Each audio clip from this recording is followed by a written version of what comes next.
Helo, fy enw I yw Jordan a dwi'n gweithio I Sally Holland. Sally Holland yw Comisiynydd Plant Cymru.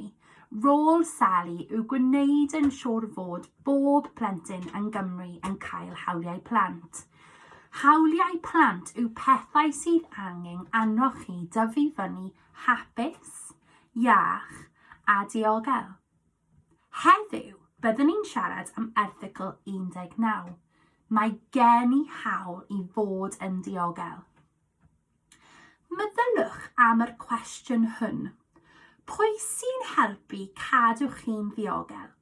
Pwy sy'n helpu cadw chi'n ddiogel? Gallwch ysgrifennu neu dynnu llun am person hwn. Cofiwch, os ydych chi'n poeni neu teimlo drist, siaradwch gyda'r oedolion.